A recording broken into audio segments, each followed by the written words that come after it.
کہ اگر تم کی چھوچے کے مدنی کا دامن تھامو گے تو مدینے کے مدنی کا جلوہ نظر آئے گا.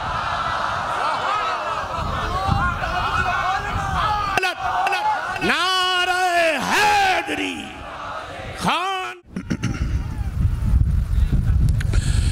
الفاتحة إلى حضرة روح النبي الكريم عليه أحلى التحيات وأجمل التسليم.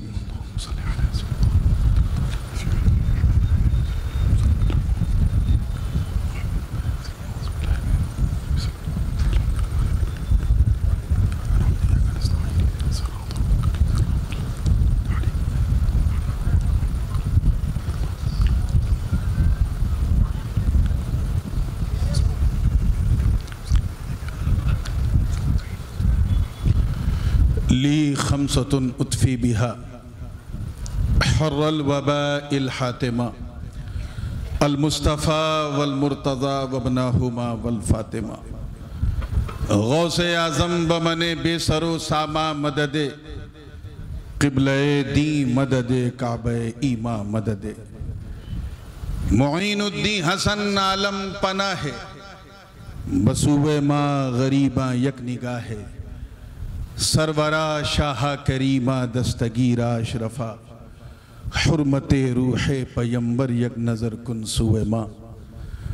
ہم پہ احمد کا ہو سایہ ہم پہ اشرف کا کرم سیدی مختار اشرف باصفا کے واسطے اور تا ابد سید رہے آباد صابر کا چمن حضرت مدنی میاں پیر خدا کے واسطے.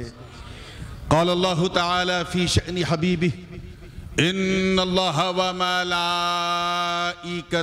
یصلون علی النبی یا ایہا الذین آمنوا صلوا علیہ وسلموا تسلیما.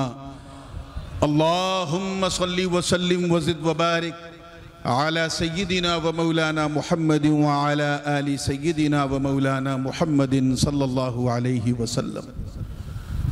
سبحان ربك رب العزة عما يصفون وسلام على المرسلين والحمد لله رب العالمين بحق لا إله إلا الله محمد رسول الله صلى الله عليه وسلم.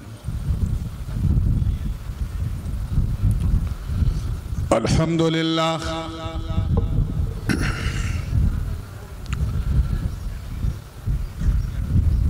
الحمد لله رب المشرقين ورب المغربين. الحمد لله الذي خلق الكونين والصلاة والسلام على سيدنا ومولانا ومأوانا وملجأنا وذخرنا وفخرنا ونبينا ورسولنا وحبيبنا ومحبوبنا وقائدنا وقدوتنا وكريمنا ورحيمنا وشفيعنا يوم العرض على الله محمد المصطفى صلى الله تعالى عليه وسلم رسول الثقلين جد الحسن والحسين وعلى آله وصحبه الذين جاهدوا في سبيل الله تعالى بكل معركة لا سيما بكربلاء وببدر وحنين. أما بعد فأعوذ بالله من الشيطان الرجيم بسم الله الرحمن الرحيم. ورضوان من الله أكبر. صدق الله العلي العظيم وبلغنا رسوله النبي الأمين الأمي الكريم ونحن على ذلك لمن الشاهدين والشاكرين والحمد لله رب العالمين.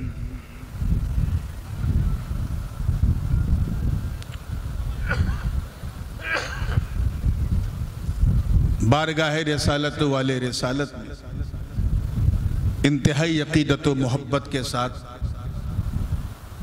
اپنی توجہات کو گنبد خضرا کی وادی کا طواف کراتے ہوئے پوری وفاداری، مکمل بیداری اور بہترین ایمانداری کے ساتھ ہدیہ درود پیش کر لیں۔ پڑھیں اللہم صلی علی سیدنا و مولانا محمد وعلی آل سیدنا و مولانا محمد کما تحب و ترضا بان تصلی علیہ۔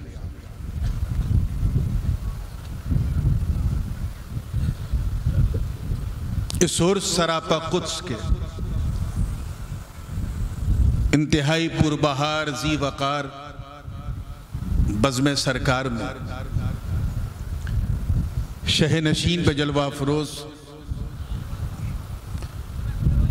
جانشین حضور شیخ الاسلام حضرت علامہ مولانا شاہ سید حمزہ اشرف دامت برکاتہم العالیہ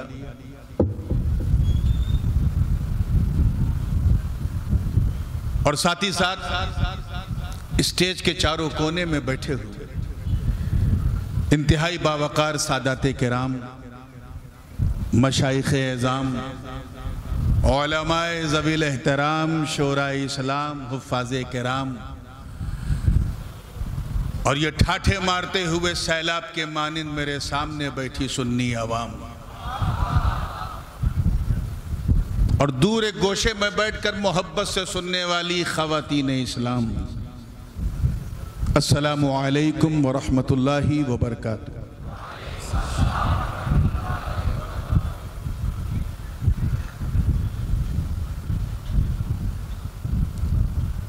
لگ بھگ 10 سال کے بعد اس عرس اشرفی صابری میں یہ فقیر اشرفی و گدائی جیلانی حاضر ہوا ہے اور تب سے لے کر اب اتنا فرق محسوس ہو رہا ہے کہ میں یہ کہنے پر مجبور ہوں کہ جب شیخ الاسلام کے خلیفہ کی یہ شان ہے تو شیخ الاسلام کی شان کیا ہو؟ ابر رحمت ان کی مرقد پر گوہرباری کرے، حشر تک شان کریمی ناز برداری کرے۔ بلا شبہ یہ حضور شیخ الاسلام کی نظروں کے کالطاف ہے کہ جس طرح قطرہ قطرہ مل کے دریا بنتا ہے، ایسے بندہ بندہ مل کے یہ عرس آج عرس نہیں ایک میلے میں بدل چکا ہے۔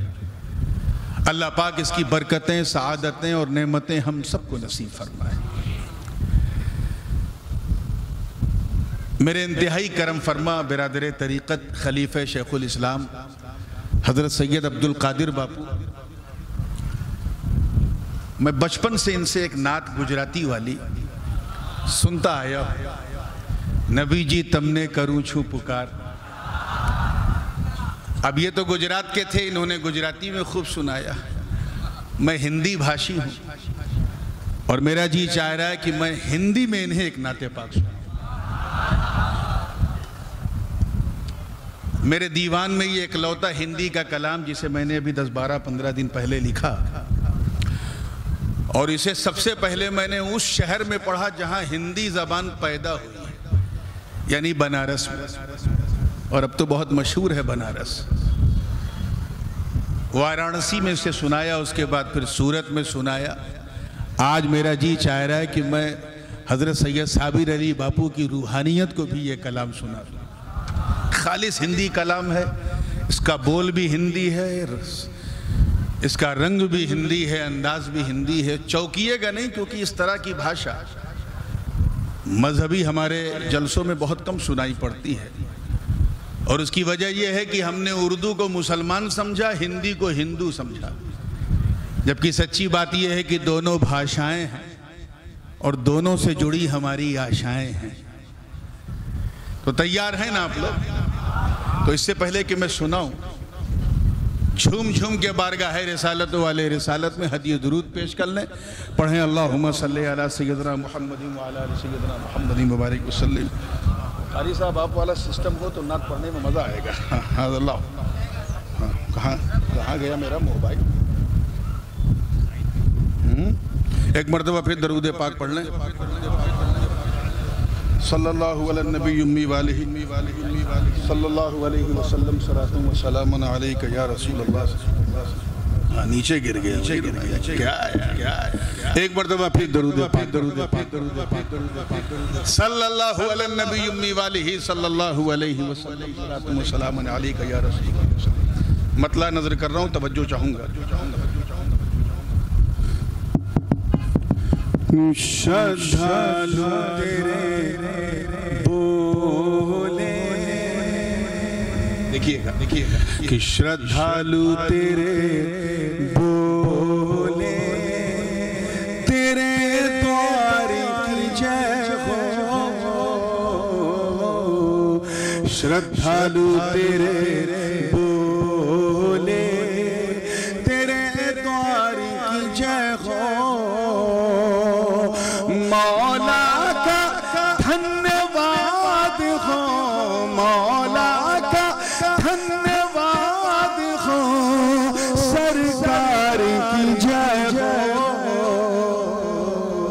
شردھالو تیرے بولے، تیرے دوار کی جے ہو. شعر دیکھیے گا بطور خاص کہ دیپک میری آشاؤں کا پھر جلنے لگا ہے. دیپک میری آشاؤں کا پھر جلنے لگا ہے.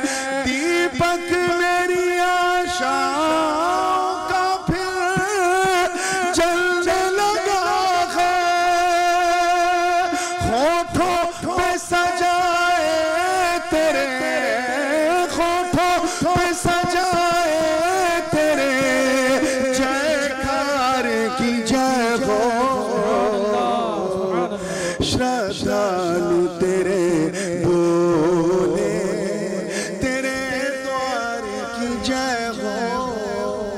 میرے ذہن میں ایک چیز چل رہی کہ نعت پاک سنسکرت میں کہی گئی، گجراتی میں، پنجابی میں تو بے شمار، ہندی میں چند ہی دو چار نعتیں ملتی ہیں. تو پوری زندگی کے ساتھ ایک ایک شعر. میں جانتا ہوں کہ ہندی آپ کی بھاشا نہیں ہے، لیکن اگر پکے گجراتی ہو تو سمجھو گے ضرور. چاہے بھاشا نہ ہو، کم سے کم آشا تو ہے سمجھنے. تو توجہ کے ساتھ کہ شردھالو تیرے بولے، تیرے دوار کی جے ہو. شعر دیکھیے گا کہ میں شردھالو تیرے بولے، تیرے دوار کی جے ہو. معراج کی بارات تیری مولا کے نکٹ میں، معراج کی بارات تیری مولا کے نکٹ میں. پریتم کی میرے سی، پریتم کے ہمارے اسی ستکار کی جے ہو. شردھالو تیرے بولے، تیرے دوار کی جے ہو. جیسے چوکیے نہیں، جے کا مطلب ہوتا ہے زندہ باد، اور جے کا مطلب ہوتا ہے سلام آپ کی جے ہو، یعنی آپ کو سلام ہو. پوری زندگی کے ساتھ یہ شعر بطور خاص نظر کر رہا ہوں کہ ٹکڑے میں ہوا چندر تو پلٹایا گیا سور. ٹکڑے میں ہوا چندر تو پلٹایا گیا سور. ہر ایک تیرے سے، ہر ایک تیرے سے چمتکار کی جے ہو. شردھالو تیرے بولے، تیرے دوار کی جے ہو. اور یہ شعر حاصل کلام ہے، دل کے کسی حصے کو چھو جائے تو دعا ضرور دیجئے گا۔ غار ثور کے منظر کو ذہن میں رکھیں کہ بھے بھی نہ تھے بھے کی گفا میں میرے صدیق، بھے بھی نہ تھے بھے کی گفا میں میرے صدیق، بو بکر تیری یاری کی، بو بکر تیری یاری کی اور یار کی جائے نعرہ تکبیر، نعرہ رسالت، نعرہ حیدری، حضور تاج العلماء، شردھالو تیرے بولے تیرے دوار کی جائے ہو۔ اور یہ دیکھنا ہے ناپا والوں، اس شعر کو آپ کیسے سنبھالتے ہو کہ ہے کوئی علی فاطمہ حسنین کریمین، دیکھئے گا، ہے کوئی علی فاطمہ حسنین کریمین، پر لوگ تلک بس تیرے، پر لوگ تلک بس تیرے پریوار کی جائے تیرے بولے تیرے دوار کی جائے مولا کا دھنیواد ہو سرکار کی جائے شردھالو تیرے بولے تیرے دوار کی جائے۔ اور یہ دیکھیں کہ تنہا میرے شبیر نے جو رڑ میں دکھایا، زور سے بولتے ہیں، سبحان اللہ، تنہا میرے شبیر نے جو رڑ میں دکھایا، اس ساخت و نشٹھا کی اور، اس ساخت و نشٹھا کی اور تلوار کی جائے تیرے بولے تیرے دوار کی جائے۔ آپ لوگ گرم ہونے میں کافی ٹائم لے رہے ہیں، اب ہو گئے نا، اب یہ شعر نظر کر رہا ہوں، توجہ چاہوں گا کہ شردھالو تیرے بولے، یہ دیکھیں سیرت پاک کے حوالے سے کہ وشواس کرے شترو بھی سچائی پہ تیری،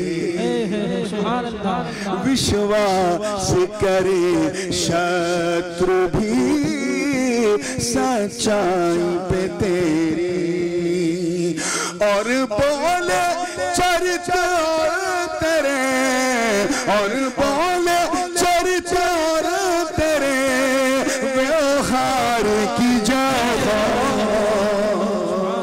شردھالو تیرے بولے تیرے دوار کی جائے۔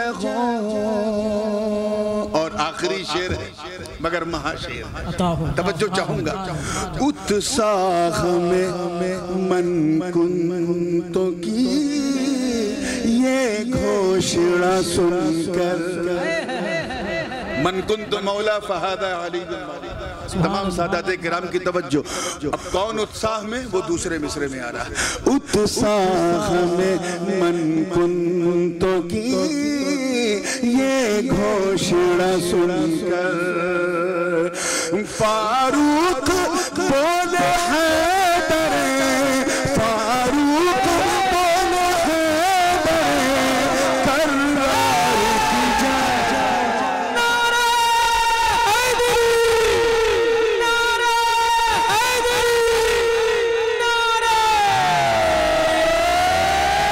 حیدری، ساغ میں من کنتو کی یہ گھوشنا سن کر فاروق بولے حیدر کرار کی جے شردھالو تیرے بولے تیرے دوار کی جے دعاؤں کے ساتھ مقطع سماعت کرنے کہ مجدھار سے تٹ پر میں پہنچ کر یہی بولا مجدھار سے تٹ پر میں پہنچ کر یہی بولا کیا کہ اے نور تیری ناؤں کے اے نور تیری ناؤں کے پتوار کی جائے سبحان اللہ دالو تیرے بولے تیرے دوار کی جائے ہو مولا کا دھنیواد ہو مولا کا دھنیواد ہو سرکار کی جائے ہو شردھالو تیرے بولے تیرے دوار کی جائے ہو درود پاک پڑھنے اللہم صلی سیدنا جد الحسن والحسین وعلا علی سیدنا جد من علیک یا رسول اللہ صلی اللہ علیہ وسلم without any further delay بغیر کسی تاخیر کے کیونکہ جتنا موسم گرم ہے اس سے کہیں زیادہ الحمدللہ جناپا کا ماحول گرم ہے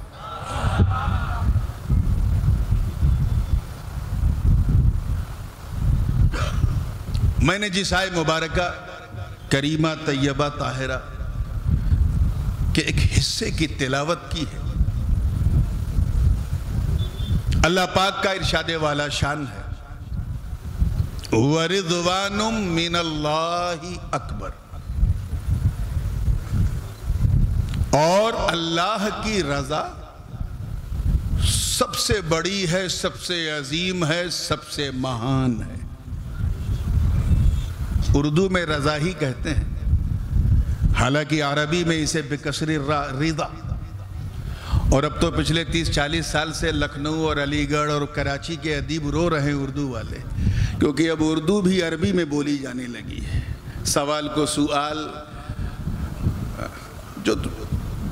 اور یہ فصاحت اردو کے خلاف ہے کہ اردو کو کسی اور زبان میں بولا جائے تو بات اردو میں ہے تو اللہ کی رضا سب سے مہان ہے سب سے عظیم ہے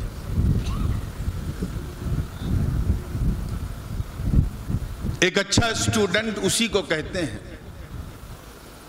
جو اپنی محنت اور لگن سے اپنے استاذ کو راضی کر لے ہے نا ایک اچھی اولاد اور سعادت مند اولاد بھی وہی کہلاتی ہے جو اپنی سیوا سے اپنی خدمت سے اپنے ماں باپ کو راضی کر لے بات سمجھ میں آ رہی اور یہ بات اس سے بھی زیادہ سمجھنا ضروری ہے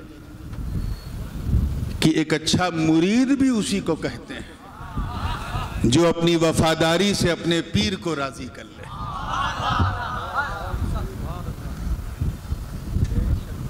یعنی دل اور زبان کے بیچ میں جنگ نہ رہے جو ہو وہ بالکل کلیئر ہو ایسے ہی ایک اچھا بندہ وہ ہے جو اپنی بندگی سے اپنے مولا کو راضی کر لے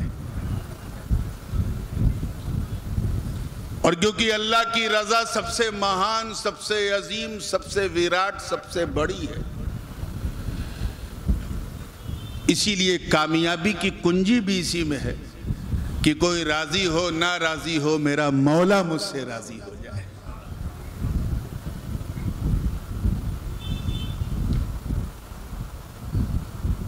راضی کرنے کے لیے یہ بہت ضروری ہے کہ ہم اللہ کی پسند کو جانیں توجہ چاہوں گا یہ جلسہ کیونکہ خانقاہ میں ہو رہا ہے، اس لیے جی چاہ رہا ہے کچھ خانقاہی بات بھی کہتا چلو۔ پسند نہیں جانو گے تو راضی کیسے کرو گے؟ ایک صاحب نے سوچ لیا کہ میں نورانی میاں کو راضی کروں، حالانکہ میں بالکل اس قابل نہیں ہوں کہ مجھے راضی کیا جائے، لیکن عقیدت مند ہے، مرید ہے۔ من میں خیال آیا کہ بڑھیا کھانا پکا کے کھلا دوں، حضرت راضی ہو جائیں، خوش ہو جائیں، بس۔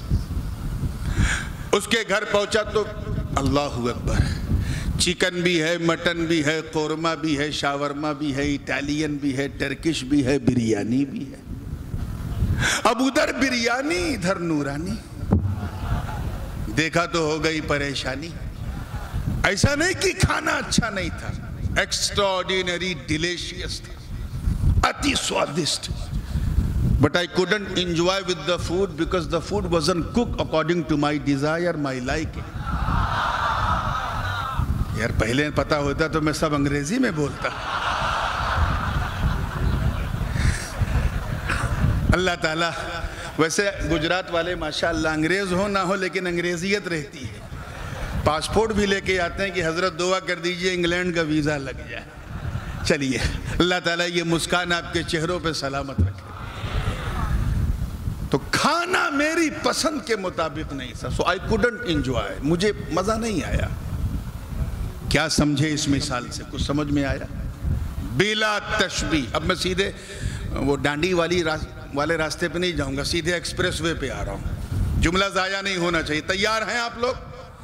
بلا تشبیہ، جس طرح مہمان کو راضی کرنے کے لیے مہمان کی پسند جاننا ضروری، ایسے ہی رحمان کو راضی کرنے کے لیے رحمان کی پسند جاننا ضروری ہے۔ اب میری پسند تو ایزیلی آپ جان سکتے ہیں۔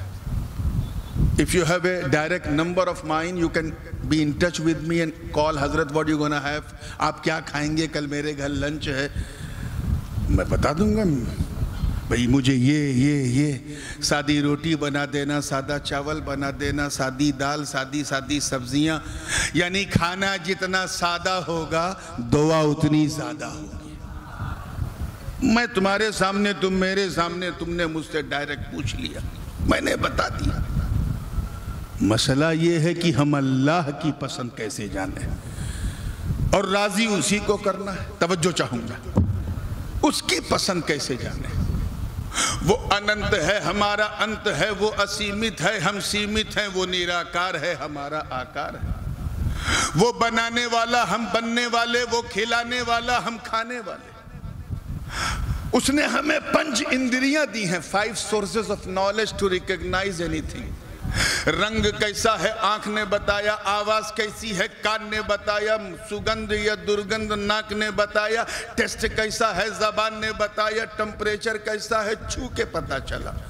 تو ان 5 اندریوں سے ہم اللہ کی ذات کا ادراک نہیں کر سکتے، اور ٹارگٹ یہ ہے کہ اسی کو راضی کریں۔ گاڑی اٹکی کی نہیں، بولو۔